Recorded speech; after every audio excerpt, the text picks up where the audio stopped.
Dear nurses, ചതിക്കുഴിയിൽ വീഴരുത്. Nursing പഠനം കഴിഞ്ഞ് ദുബായിലേക്ക് വരാൻ കാത്തിരിക്കുന്നവരാണോ നിങ്ങൾ? അല്ലെങ്കിൽ എക്സ്പീരിയൻസ് ഉള്ളവരാണോ നിങ്ങൾ? ദുബായിലേക്ക് വരാൻ ആഗ്രഹിക്കുന്നുണ്ടോ? പക്ഷേ അതിന് മുമ്പ് ഇതൊന്ന് കേൾക്കണം. അതായത് ദുബായിൽ എത്തിക്കഴിഞ്ഞാൽ വളരെ പെട്ടെന്ന് തന്നെ ജോലി കണ്ടെത്താം എന്നുള്ളൊരു ധാരണ നമ്മളെ നാട്ടിൽ സ്വതവേ നിലനിൽക്കുന്നുണ്ട്. അതിന് മെയിനായിട്ടുള്ള കാരണം ഈ കൺട്രി നല്ല രീതിയിൽ തന്നെ വിസിറ്റിംഗ് വിസ പ്രൊമോട്ട് ചെയ്യുന്നുണ്ട് എന്നുള്ളത് തന്നെയാണ്. ഇവിടേക്ക് വന്ന് വിസിറ്റിംഗ് വിസയിൽ നിന്ന് അവിടെ നിന്ന് ജോലി കണ്ടുപിടിച്ച് പിന്നെ വർക്ക് വിസയിലേക്ക് മാറാൻ എളുപ്പമാണ്. പക്ഷേ എന്ത് ജോലിയും ചെയ്യേണ്ട ഒരു അവസ്ഥയിലേക്കാണ് ഫൈനലി നമ്മൾ പോകുന്നത്. കാരണം ഇവിടെ കോമ്പറ്റീഷൻ വളരെ കൂടുതലാണ്. കാരണം ആൾക്കാരുടെ എണ്ണം അതുപോലെ കൂടുതലാണ്. സോ ഇവിടെ വന്നിട്ട് ജോലി കിട്ടുക എന്നുള്ളത് കുറച്ച് ടാസ്ക് ആണ്. കാരണം ഇവിടെ കോമ്പറ്റീഷൻ വളരെ കൂടുതലാണ്. ഒത്തിരി നഴ്സസ് ഡേ ബൈ ഡേ ഇങ്ങോട്ട് വരുന്നത് കൊണ്ട് തന്നെ ജോലി മേഖലയിലുള്ള കോമ്പറ്റീഷൻ വളരെ കൂടുതലാണ്. ഇനി നിങ്ങൾക്ക് ജോലി ഇപ്പം ഇവിടെ വന്നിട്ട് ഒരു 30 days കഴിഞ്ഞിട്ട് നിങ്ങൾക്ക് ജോലി കിട്ടിയെന്ന് വിചാരിച്ചോ. ഈ 30 days കൊണ്ട് ജോലി കിട്ടുക എന്നുള്ളത് ഒരു ടാസ്ക് ആണ്. പെട്ടെന്ന് 30 days കൊണ്ടൊന്നും ജോലി കിട്ടില്ല. 30 മേ ബി 2 months 3 months ഒക്കെ എടുക്കും. അപ്പം അതുവരെ നമ്മൾ വിസിറ്റിങ്ങിലായിരിക്കും നിൽക്കുന്നത്. അതുവരെ നിൽക്കാൻ വേണ്ടിയിട്ട് ദുബായിലെ കോസ്റ്റ് ഓഫ് ലിവിംഗ് എന്ന് വെച്ചിട്ടുണ്ടെങ്കിൽ ഭയങ്കര ഹൈ ആണ്. കാരണം ഇവിടെ ബെഡ് സ്പേസിന് തന്നെ 500 ദിർഹം, നാട്ടിലൊരു 12,000 കൊടുക്കണം. പിന്നെ നമ്മൾ ഫുഡിന് വേണ്ടിയിട്ട് എങ്ങനെ പോയാലും ഒരാൾക്ക് ഫുഡ് ഒരു 350 ദിർഹം ഫുഡിന് വേണ്ടിയിട്ടാവും. അപ്പം 350 എന്ന് പറയുമ്പം തന്നെ നാട്ടിലെ ഒരു 7,000 അടുത്തായി. പിന്നെ നമ്മൾ ജോലി അന്വേഷിച്ച് പോകുമ്പോഴത്തേക്കും ദൂരെയുള്ള സ്ഥലത്താണ് നമുക്ക് ജോലിയെങ്കിൽ ഒബ്വിയസ്ലി നമ്മൾ ബസ്സിലോ ടാക്സി വിളിക്കേണ്ട, ടാക്സി ഫെയറൊന്നും നമുക്ക് താങ്ങാൻ പറ്റില്ല. ബസ്സിലാണ് പോകുന്നതെങ്കിൽ ബസ്സിൽ നമ്മുടെ ഒരു കാർഡാണ്. അപ്പം കാർഡ് നമ്മൾ റീചാർജ് ചെയ്തിട്ട് വേണം പോകാൻ.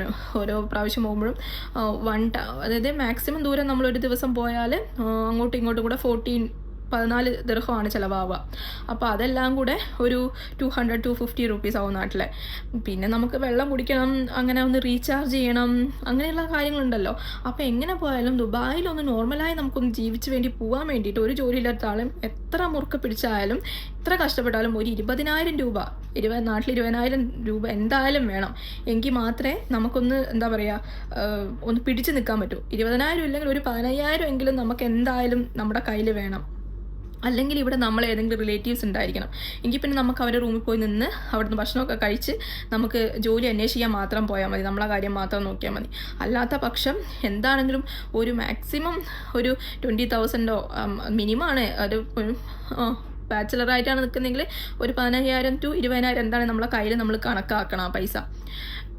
പിന്നെ അത് കഴിഞ്ഞൊരു 1 month അല്ലെങ്കിൽ 1.5 month കഴിഞ്ഞിട്ട് സപ്പോസ് നമുക്ക് ജോലി കിട്ടി കഴിഞ്ഞിട്ടുണ്ടെങ്കിൽ തന്നെ ഒരു കമ്പനി നമ്മൾക്കിവിടെ അക്കോമഡേഷൻ പ്രൊവൈഡ് ചെയ്താൽ തന്നെ അത് അത്രയും നല്ല അടിപൊളി കമ്പനികൾ കിട്ടിയാൽ മാത്രമേ ഒരു പക്ഷേ അക്കോമഡേഷൻ നമുക്ക് കിട്ടുള്ളൂ.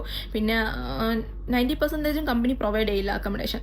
പിന്നെ എന്താ പറയുക, നമ്മൾ സ്വന്തമായിട്ടായിരിക്കും നമ്മൾ റൂം എടുക്കുന്നത്. റൂമിന് ഇവിടെ എന്താ പറയുക, ഒരു ബെഡ്റൂമും ഒരു ഷെയറിങ് കിച്ചണും ഒരു വാഷ്റൂമും കിട്ടണമെങ്കിൽ നമ്മൾ നിൽക്കുന്ന സ്ഥലം ദുബായിലെ കാര്യമാണ് കേട്ടോ.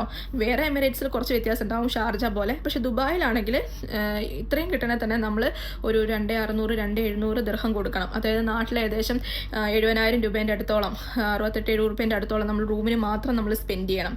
അത് കഴിഞ്ഞിട്ട് പിന്നെ നമ്മളെ ട്രാവൽ എക്സ്പെൻസ്, അതുപോലെ തന്നെ നമ്മൾ ഫുഡ്, നമ്മൾ റീചാർജ് കാര്യങ്ങൾ, അങ്ങനെ ഇവിടെ ശ്വസിക്കുന്ന വായു ഒഴിച്ച് ബാക്കി എല്ലാത്തിനും നമ്മൾ പേ ചെയ്യണം എന്നുള്ളതാണ് ഏറ്റവും വലിയ കാര്യം. രണ്ടാമത്തെ കാര്യം, എല്ലാ കമ്പനിയും നമുക്ക് മെഡിക്കൽ ഇൻഷുറൻസ് പ്രൊവൈഡ് ചെയ്യില്ല. അപ്പം മെഡിക്കൽ ഇൻഷുറൻസ് പ്രൊവൈഡ് ചെയ്തില്ലെങ്കിൽ ഇവിടെ ഒരു മൂക്കുചീറ്റിൽ വന്നാലും ഹോസ്പിറ്റലിൽ പോകണമെങ്കിൽ നല്ല പൈസയാവും. അല്ലെങ്കിൽ ഇവിടെ ഫാമിലി ആയിട്ടൊക്കെ താമസിക്കുന്നവരെങ്കിൽ അവർ ഹെൽത്ത് ഇൻഷുറൻസ് എടുക്കും.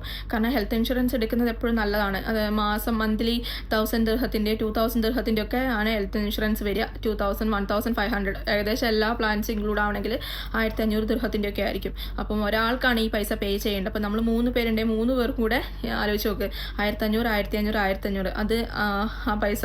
പിന്നെ പ്ലസ് നമ്മളുടെ റൂമിൻ്റെ വാടക, ഫുഡ്, പിന്നെ കുടിക്കുന്ന വെള്ളം, എല്ലാം, പിന്നെ നമ്മുടെ അല്ലാതുള്ള റീചാർജ് കാര്യങ്ങൾ, ട്രാൻസ്പോർട്ടേഷൻ. ദുബായ് എന്ന് വെച്ചിട്ടുണ്ടെങ്കിൽ ഇവിടെ നമ്മൾ ശ്വസിക്കുന്ന വായു ഒഴിച്ച് ബാക്കി എല്ലാത്തിനും നമ്മൾ പേ ചെയ്തിട്ട് നിൽക്കേണ്ട ഒരു സ്ഥലമാണ് കേട്ടോ. പിന്നെ നാട്ടിൽ നിന്ന് ഒരു ഇൻ്റർവ്യൂ അറ്റൻഡ് ചെയ്ത് ഇങ്ങോട്ട് വരുന്ന കേട്ടിൻ്റെ ജോലി കിട്ടുമെന്നൊക്കെ കുറേ പേര് ചോദിക്കുന്നുണ്ട്. നാട്ടിൽ നിന്നുള്ള ഇൻ്റർവ്യൂ അറ്റൻഡ് ചെയ്യാനുള്ള ചാൻസ് വളരെ കുറവാണ്. നാട്ടിൽ നിന്ന് ഹയറിങ് ഉണ്ടാവാറില്ല. പിന്നെ രണ്ടാമത്തെ കാര്യം, നമ്മൾ ഇവിടെ നമുക്ക് ജോലി നാട്ടിലെ പോലെ ഓരോ സ്ഥലത്ത് പോയി CV കൊണ്ടു കൊടുത്ത് അങ്ങനെയൊന്നും അന്വേഷിക്കാൻ പറ്റില്ല. എല്ലാം നമുക്ക് ഓൺലൈൻ പ്ലാറ്റ്ഫോമാണ്.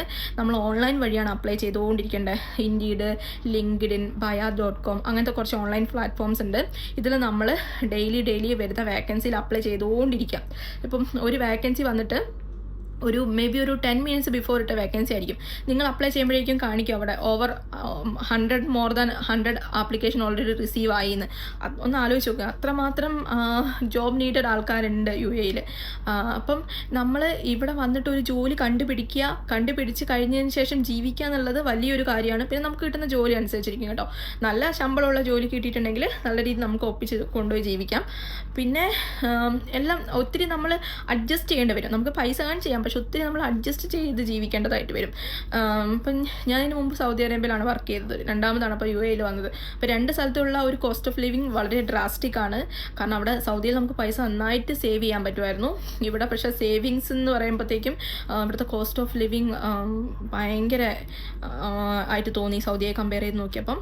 സോ നമ്മൾ പോകുന്നതിന് പിന്നെ ഇങ്ങോട്ട് വരുന്നതിന് മുമ്പ് നിങ്ങൾ നഴ്സന്മാരാണെങ്കിൽ പ്രത്യേകിച്ച് ശ്രദ്ധിക്കേണ്ടത് എന്താണെന്ന് വെച്ചാൽ നിങ്ങൾ DHA മസ്റ്റ് ആൻഡ് ഷുഡായിട്ട് നിങ്ങൾ DHA കംപ്ലീറ്റ് ചെയ്തിരിക്കണം. കാരണം ഇപ്പം നിങ്ങൾ DHA പാസ്സായി DHA രജിസ്റ്റർ ചെയ്തൊരു നേഴ്സാണെങ്കിൽ നിങ്ങൾക്ക് കിട്ടുന്ന സാലറിയും നിങ്ങൾ DHA ഇല്ലാണ്ട് വരുന്ന നേഴ്സാണെങ്കിൽ നിങ്ങൾക്ക് കിട്ടുന്ന അതിൻ്റെ നേരെ ഹാഫ് സാലറി ആയിരിക്കും.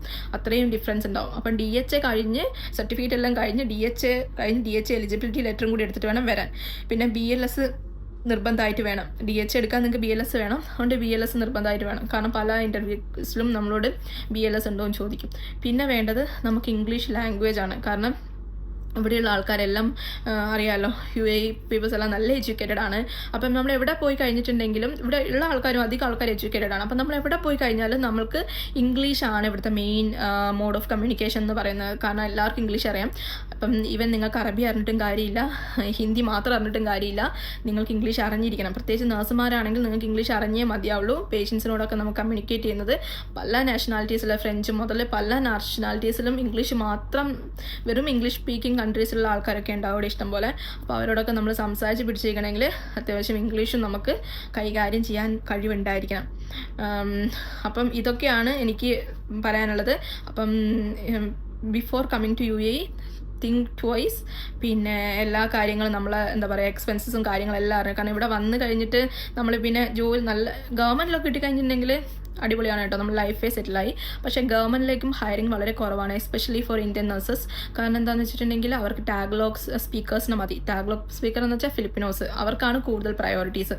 അപ്പം എവിടെ പോയാലും ഈവൻ ഇൻഡീഡിലും ലിങ്ക്ഡിനിലൊക്കെ വരുന്ന ആപ്ലിക്കേഷനിലും അവർ പ്രിഫർ ചെയ്യുന്നത് ടാഗ്ലോഗ് സ്പീക്കേഴ്സിനെയാണ് കൂടുതലായിട്ട് പ്രിഫർ ചെയ്യുന്നത്, ഫിലിപ്പിനോസിനെയാണ്. അതിനുശേഷം മാത്രമേ ബാക്കിയുള്ള നാഷണാലിറ്റീസിനെ അവർ ഹയർ ചെയ്യുന്നുള്ളൂ. അപ്പം അതൊക്കെയാണ് UAE life. Thanks for watching.